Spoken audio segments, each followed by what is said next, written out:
Hoje vamos tratar das questões prejudiciais e dos procedimentos incidentais. Vejam, doutores, o tema agora pode ser devidamente bifurcado. É extremamente árduo ao estudante enfrentar as questões e os processos incidentes. Agora eu passo aqui a, de forma didática, tratar o assunto de forma separada. Primeiramente, vamos enfrentar as questões prejudiciais, matéria atinente ao mérito e que deve ser sanada antes do juiz sentenciar. Ao passo que os procedimentos incidentes objetivam dirimir questões acidentais ao procedimento principal e que devem ser solucionadas no transcorrer da persecução criminal. Vamos começar a falar das chamadas questões prejudiciais. Questão prejudicial é matéria ligada ao mérito e que deve ser solucionada antes do magistrado adentrar ao mérito principal da demanda. Percebam, não confunda questão prejudicial com questão preliminar. Normalmente as questões preliminares são matérias de ordem estritamente processual e o juiz, ao acatar uma preliminar, normalmente não adentra ao mérito da causa. Ao contrário, as questões prejudiciais são matéria meritória e normalmente o enfrentamento da questão prejudicial é um indicativo do enfrentamento do mérito. Percebam, meus amigos, o seguinte exemplo. A situação que o indivíduo está sendo processado pelo crime de bigamia. É dizer, o indivíduo casou-se 2 vezes. Se ele alega em defesa que o primeiro casamento era inexistente, esta alegação, sem sombra de dúvidas, é matéria atinente ao mérito. Na verdade, se for reconhecido que o primeiro casamento era inexistente, ocorre a própria atipicidade do crime de bigamia. Então, meus amigos, esta questão é uma prejudicial a ser solucionada antes do julgamento do processo criminal, é dizer, antes da matéria principal, a condenação ou a absolvição por um possível crime de bigamia. Aí está, meus amigos, a prejudicial. Agora, é fundamental ao nosso estudo a classificação das questões prejudiciais. As prejudiciais podem ser heterogêneas, é dizer, aquelas que tratam de matéria extrapenal e, como regra, dirimidas no juízo extracriminal. E as prejudiciais podem ser homogêneas, ou seja, aquelas que tratam de matéria criminal e, como consequência, dirimidas na seara criminal. As prejudiciais podem ser obrigatórias, que implicam, meus amigos, a suspensão do processo criminal e a remessa ao juízo extrapenal para a sua solução, sendo que as prejudiciais podem ser também facultativas, é dizer, opta ou não o juízo criminal pela suspensão do feito e a remessa às partes ao juízo extrapenal. Vejam, vamos nos ater agora em breve, mais detidamente, a essa classificação. Agora ficaria a indagação. Qual a natureza jurídica das questões prejudiciais? Apesar da divergência doutrinária, segue a melhor doutrina o posicionamento de que a prejudicial nada mais é do que uma forma de conexão. É dizer, demandas que a princípio poderiam ser tratadas em procedimentos diversos são, em face da prejudicial, reunidas para uma só apreciação. Vejam, doutores, vamos agora falar das prejudiciais de maior relevo ao nosso estudo. Primeiramente, tratar da prejudicial obrigatória. Prejudicial obrigatória é enfrentada no artigo 92 do Código de Processo Penal. É aquela que trata do estado civil das pessoas. Vejam, o estado civil das pessoas, em regra, as deliberações acerca do estado civil são tratadas no juízo extrapenal. Em havendo a suscitação de matéria atinente ao estado civil das pessoas no transcorrer do procedimento criminal, estaremos diante de uma prejudicial obrigatória. É dizer, se o juiz criminal reputar a mesma séria e relevante, deverá suspender o feito, suspender o procedimento criminal, remetendo então as partes ao juízo extrapenal, é dizer, ao juízo cível, para que lá possam resolver, dirimir a questão atinente ao estado civil das pessoas. Vejam, meus amigos, essa suspensão do feito criminal e a remessa às partes ao juízo extrapenal não impede que, no juízo criminal, sejam patrocinadas as provas de natureza urgente, a exemplo, oitiva de testemunhas. E lhes digo mais, sendo crime de ação penal pública, o próprio Ministério Público poderá ajuizar nocível esta ação a respeito do estado civil das pessoas. E se porventura já havia ação em curso, o Ministério Público nela intervirá. E os senhores me perguntariam, por quanto tempo a suspensão do feito criminal perdurará? Eu lhes digo, meus amigos, o juízo criminal aguardará até o trânsito em julgado da sentença que nocível dirima a questão prejudicial. Vamos, em suma, ver a disciplina da prejudicial obrigatória, tratada no artigo 92 do Código de Processo Penal. Percebam a leitura. Código de Processo Penal, artigo 92.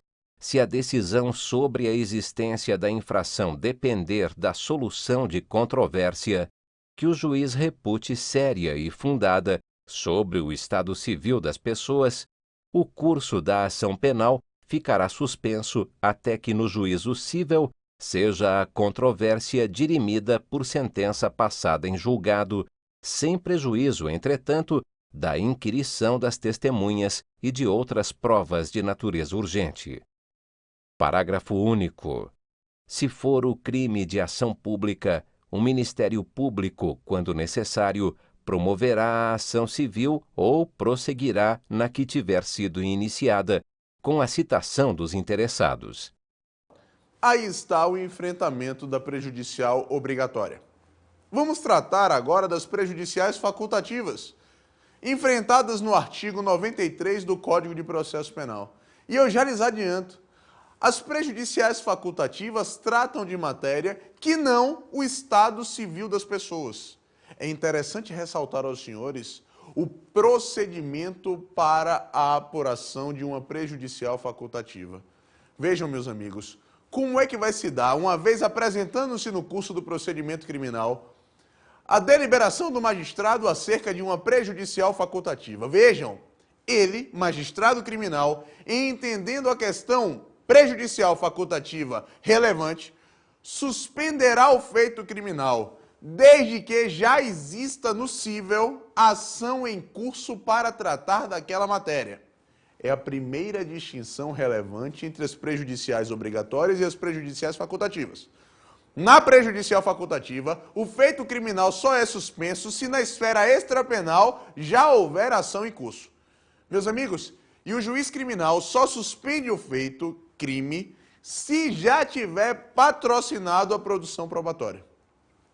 Mais uma distinção, meus amigos, entre a prejudicial facultativa e a prejudicial obrigatória. Na prejudicial facultativa, pressupomos, antes da suspensão do feito, o patrocínio da produção probatória.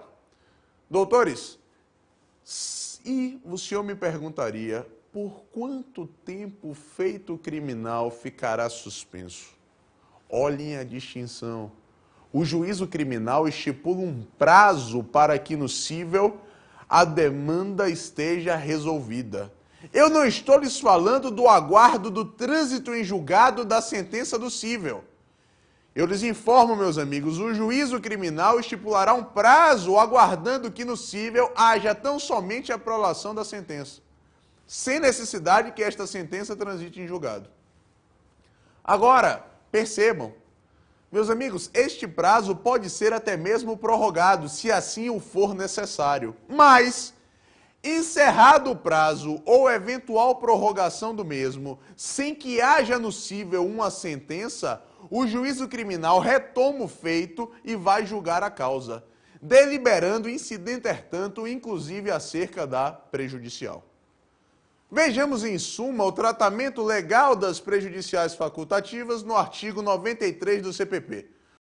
Código de Processo Penal, artigo 93.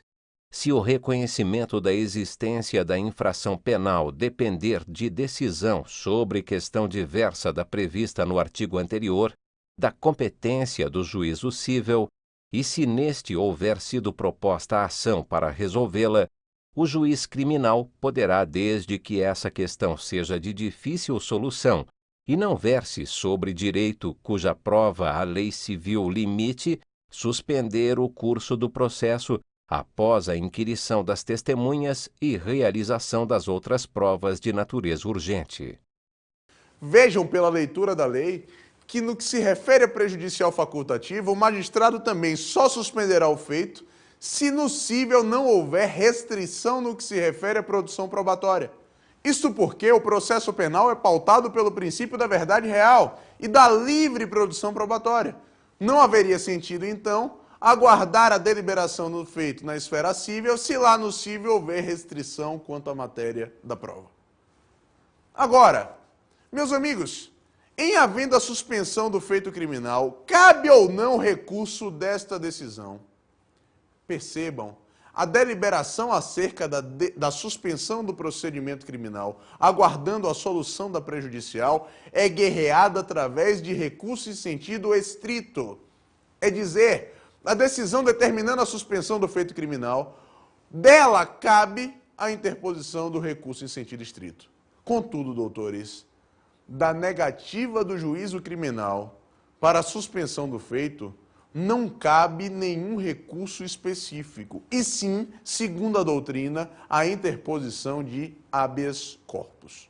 Por fim, as observações finais. A primeira, meus amigos, a prejudicial pode ser suscitada pelas partes ou até mesmo reconhecida ex officio pelo magistrado. É a disposição do artigo 94 do Código de Processo Penal. Não há de se falar em prejudicial na fase do inquérito policial. Prejudicial é tema a ser suscitado na fase processual. Como última observação, quero salientar que, uma vez suspenso o feito criminal, aguardando a solução da prejudicial, o prazo prescricional também ficará suspenso, com embasamento no inciso 1 do artigo 116 do Código Penal. Agora vamos tratar com os senhores das exceções. Vejam, exceção em sentido lato significa defesa do réu. Mas o que nos interessa aqui é tratar do tema exceção no seu sentido estrito. Vale dizer, exceção é a forma de suscitar a ausência de um pressuposto processual ou de uma condição da ação, levando à extinção do processo sem julgamento do mérito ou tão somente à procrastinação do feito. São 5 as exceções que passaremos a tratar, sendo a primeira delas a exceção de suspeição. Para julgar uma causa criminal, o magistrado deve estar livre no seu aspecto subjetivo, é dizer, deve estar livre e desimpedido para patrocinar o procedimento criminal. E, meus amigos, juiz impedido ou juiz suspeito é juiz que deve ser afastado, e as partes devem fazê-lo justamente arguindo tal impedimento ou suspeição pela apresentação da respectiva exceção. Vejam, as hipóteses de suspeição e de impedimento estão tratadas nos artigos 252 e 254 do Código de Processo Penal, e estas hipóteses autorizam o afastamento do magistrado. Como é que vai se dar a arguição da suspeição? A arguição da suspeição pode ser feita pelas partes e a suspeição pode ser reconhecida até mesmo de ofício pelo magistrado. Sendo que, se a arguição da exceção de suspeição for feita por procurador, o mesmo deve ter poderes especiais. Sendo que, doutores, a petição deve ser necessariamente escrita e devidamente fundamentada. E ainda, meus amigos, em havendo várias exceções a serem arguídas, a primeira deve ser a exceção de suspeição, salvo se ocorrer motivo superveniente que não deu margem a uma alegação anterior. Como vai se dar o procedimento para o patrocínio da exceção de suspeição? Meus amigos, percebam, se o juiz reconhece de ofício a sua suspeição, ele notifica as partes e remete os autos ao seu substituto legal. Extremamente simples o reconhecimento ex officio da suspeição. Ocorre que o juiz pode não se reconhecer ex officio como suspeito, dando margem assim à arguição das partes. E uma vez havendo arguição das partes, eu vou agora bifurcar este procedimento. Bifurcar por quê? Primeiramente, a parte pode arguir a suspeição do juiz e ele acatar esta arguição. E ao acatar esta arguição, ele suspende o feito criminal e remete os autos ao seu substituto legal. Mas o juiz pode também não acatar esta arguição, pode reconhecer que não há motivo que venha a maculá-lo subjetivamente. Doutores, a exceção de suspeição não é feita contra o juízo, não é feita contra o órgão, é feita contra o juiz. E neste momento, o magistrado, ao refutar a exceção de suspeição, ele deve, no prazo de 3 dias, instruir, apresentar provas, inclusive arrolando até mesmo testemunhas, que demonstrem que o mesmo não é suspeito. E no prazo de 24 horas, remeterá os autos ao tribunal. E lá no tribunal vai haver a deliberação acerca da suspeição ou não do magistrado. Doutores, se a parte usou de má-fé para arguir a suspeição, o Tribunal de Justiça poderá aplicar à mesma uma penalidade, assim como o magistrado, em erro inexcusável, vale dizer indesculpável, não reconheceu a arguição feita pela parte. Doutores, vejam bem, de forma sucinta, aí está o procedimento da arguição de suspeição. Agora aqui eu já lhes observo uma questão fundamental. Doutores, em havendo a suspeição, os atos praticados pelo magistrado são reputados como nulos. Juiz suspeito que pratica atos, estes atos devem ser considerados como nulos em sendo reconhecida a suspeição. E os autos devem ser remetidos ao seu substituto legal. Os senhores indagariam, e a exceção de suspeição pode ser arguída contra quem? Quem são os exceptos a serem objeto da exceção de suspeição? Eu lhe digo, doutores, a suspeição não precisa ser arguída tão somente contra o magistrado. Pode até mesmo sê-lo com relação aos membros do Ministério Público, peritos, serventuários e funcionários da Justiça. Agora, uma observação. Não cabe exceção de suspeição contra os delegados de polícia, pelo que dispõe o artigo 107 do Código de Processo Penal. A lei nos informa que o delegado de polícia pode reconhecer ex officio a sua suspeição, mas o indiciado não pode arguir a suspeição do mesmo. Não cabe, doutores. Agora, existe algum recurso específico em face do reconhecimento da suspeição? A evidência é que não. Não há recurso para combater a suspeição, doutores. Seria impensável que, em sede de recurso, um tribunal pudesse reformular o reconhecimento da suspeição por parte do magistrado. Não há de se falar aqui em recursos. O procedimento que existe, instrumentalizado, do reconhecimento ex officio ou do não acatamento por parte do magistrado, nós já estudamos. E não há de se falar em recurso para combater a deliberação acerca da suspeição. Por fim, quero lhes ressaltar uma observação com fulcro no artigo 264 do Código de Processo Penal. É dizer, a parte que propositadamente injuriar o juiz para dar motivo ou provocação à suspeição, este expediente não pode ser admitido e o juiz injuriado não vai ser afastado por sua suspeição.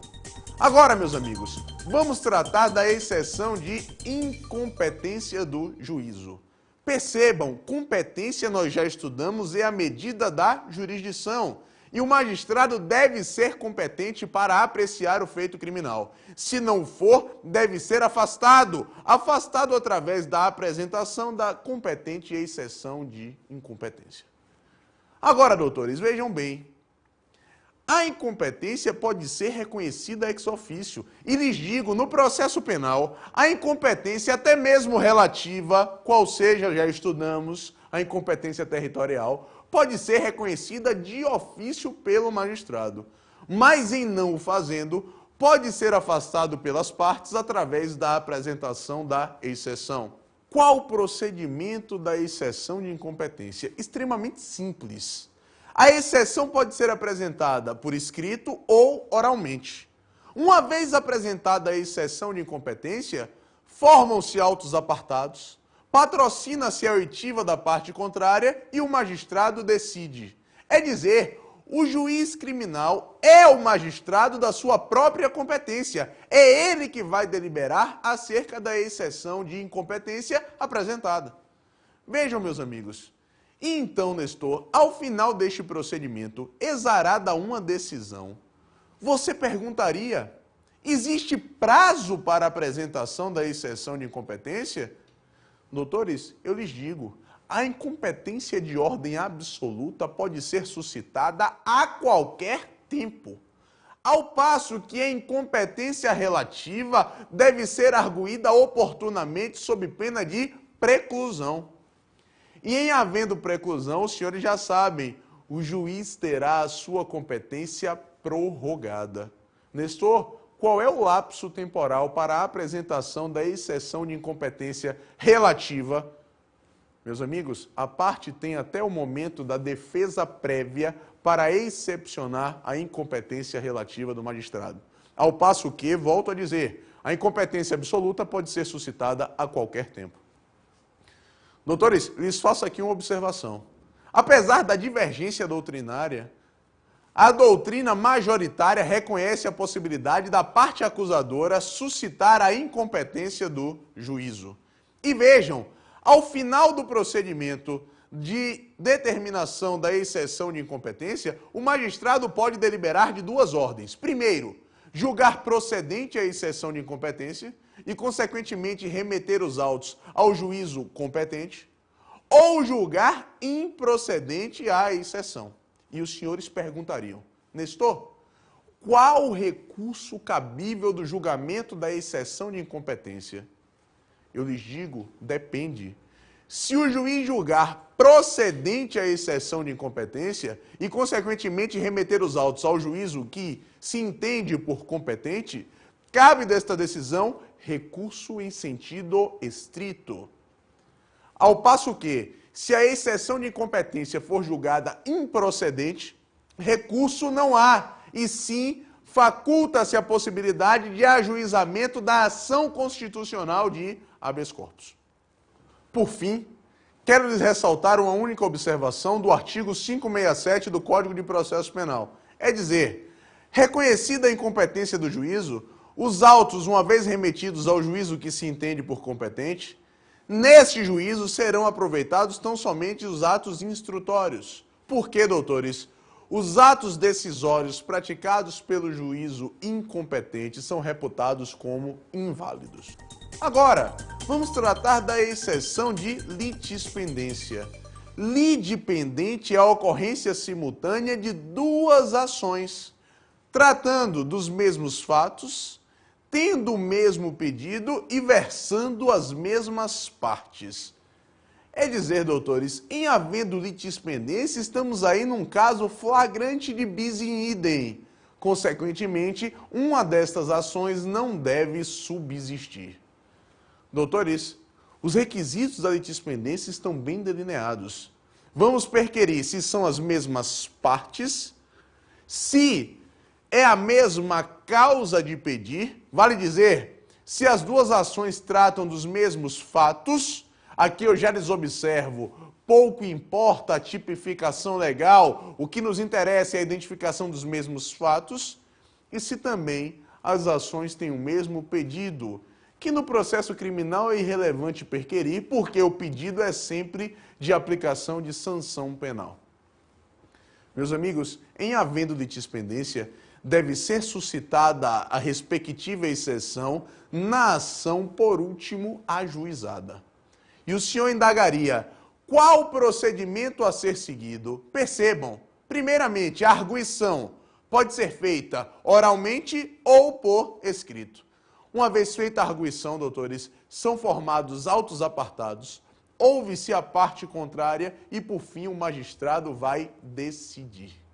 E esta decisão pode ser de duas ordens. Primeiramente, o magistrado pode julgar procedente a exceção de litispendência e, ao fazê-lo, dá ensejo à interposição de recurso em sentido estrito, que é o recurso cabível para guerrear a decisão de procedência da exceção de litispendência. Já, doutores, se o magistrado refuta, julga improcedente a exceção de litispendência, desta decisão não cabe recurso e sim habeas corpus. Agora, vejam bem, temos aqui que fazer uma observação fundamental. O magistrado pode reconhecer ex officio a litispendência. E se ele o fizer, doutores, esta deliberação é guerreável através de apelação. Ou seja, percebam, não se confundam. O julgamento da exceção de litispendência, seja pela procedência ou seja pela improcedência, pode ser guerreado, se julgado procedente, através de recurso em sentido estrito, e se julgado improcedente, não cabe recurso, e sim habeas corpus. Contudo, o reconhecimento ex officio da litispendência dá ensejo à apresentação do recurso de apelação. E o senhor me perguntaria, Nestor, existe um prazo específico para a apresentação da exceção de litispendência? Eu lhes digo não, doutores. Esta exceção pode ser apresentada a qualquer momento. Agora, vamos tratar da exceção de ilegitimidade de parte. Percebam, se a parte que compõe o processo é parte ilegítima, deve ser afastada do processo. E vai conseguir este afastamento através da interposição da exceção de ilegitimidade. Seja a ilegitimidade a de causa, é dizer, condição da ação, seja a ilegitimidade a de processo, ou seja, um mero pressuposto processual. Agora, o senhor indagaria, qual o procedimento para apuração da exceção de ilegitimidade de parte? Extremamente simples. A arguição, doutores, pode ser oral ou escrita. Em havendo arguição, formam-se autos apartados, ouve-se a parte contrária e vai haver a decisão. Doutores, mais uma vez, a decisão pode ser de duas ordens.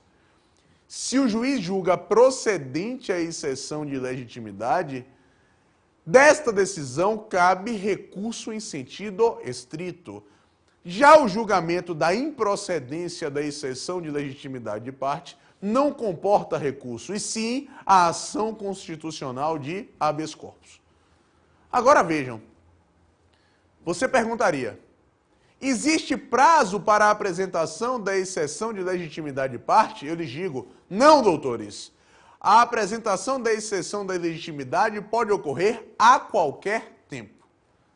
Agora eu preciso lhes fazer uma observação que vai demandar uma certa cautela dos senhores. A exceção de legitimidade pode ser apresentada pelas partes, mas eu quero destacar que o juiz pode reconhecer de ofício a ilegitimidade de parte, sem necessidade da apresentação da exceção. Se o juiz assim o fizer, meus amigos, os senhores perguntariam, qual o recurso cabível? A doutrina, na exposição do professor Tourinho Filho, do professor Mirabete, seguidos pelo professor Fernando Capês, advoga a seguinte tese. O juiz, ao perceber que a parte é ilegítima, sequer deveria ter recebido a inicial acusatória.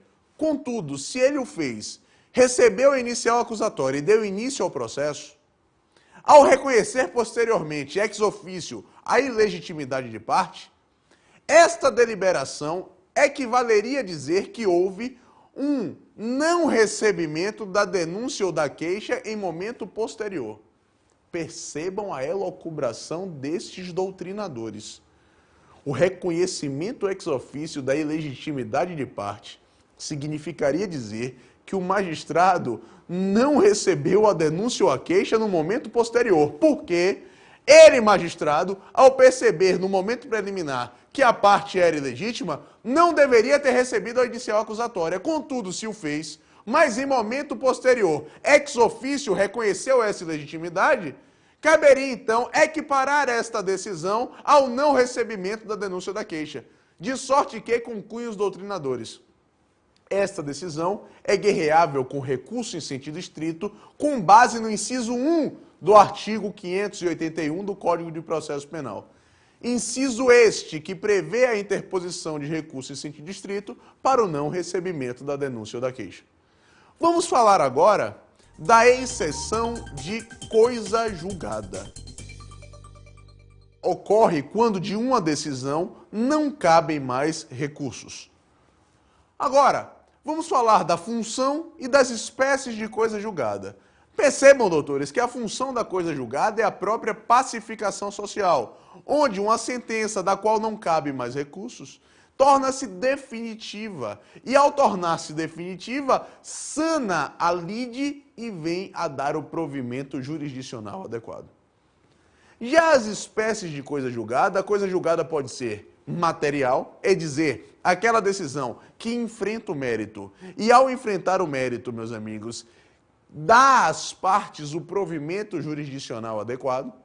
E a coisa julgada pode ser meramente formal, ou seja, uma decisão que não enfrentou o mérito e surte efeitos tão somente dentro daquele processo. É dizer, pode haver nova ação a tratar daqueles mesmos fatos. Doutores, aí estão as espécies de coisa julgada. A material enfrentando o mérito e devendo ser respeitada pelos demais magistrados, não oportunizando assim nova ação acerca daquela matéria, e a coisa julgada meramente formal, que oportuniza novas ações acerca daquele determinado fato. Qual a natureza jurídica da coisa julgada? A coisa julgada, apesar da divergência doutrinária, nada mais é do que uma qualidade dos efeitos do provimento jurisdicional.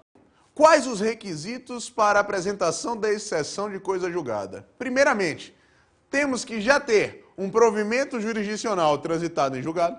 Segundo, doutores, um provimento jurisdicional que foi patrocinado contra a mesma parte que agora figura em um outro processo.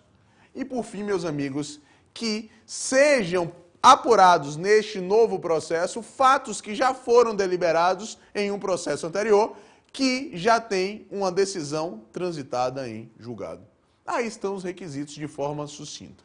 Qual procedimento para a apresentação da exceção da coisa julgada? Uma vez apresentada a exceção, arguída a exceção, seja de forma oral ou escrita, formam-se autos apartados, ouve-se a parte contrária e, por fim, vai haver uma decisão. Meus amigos, em havendo esta decisão, o juiz pode deliberar de duas ordens. Primeiramente, pode julgar procedente a exceção da coisa julgada, ou julgar improcedente a respectiva exceção. E os senhores indagariam, qual o recurso cabível para combater esta decisão? Percebam, doutores, se a deliberação for pela procedência da exceção de coisa julgada, caberá a apresentação de recurso em sentido estrito. Já se a exceção de coisa julgada for improcedente, desta decisão não cabe recurso, e sim a apresentação da ação de habeas corpus. Eu lhes faço agora uma observação. E se o magistrado reconhece ex officio a coisa julgada, sem a apresentação da exceção pelas partes, é óbvio que ele pode fazê-lo. Mas, doutores, esta decisão é guerreável através de apelação, ou seja, o reconhecimento de ofício por parte do magistrado da coisa julgada cabe combate através do recurso de apelo. E por fim, meus amigos, para encerrarmos, eu quero lhes observar que, quando eu falei do procedimento das exceções, que, uma vez apresentada a arguição, deve-se ouvir a parte contrária, é claro que, como regra, temos como parte contrária o Ministério Público. Ocorre que, se estivermos diante de uma ação penal privada, lembrem-se, sempre é necessário a oitiva do Ministério Público, mesmo que figure na parte contrária o querelante, vale dizer, o particular, porque o Ministério Público, no julgamento das exceções, vai funcionar como fiscal da lei.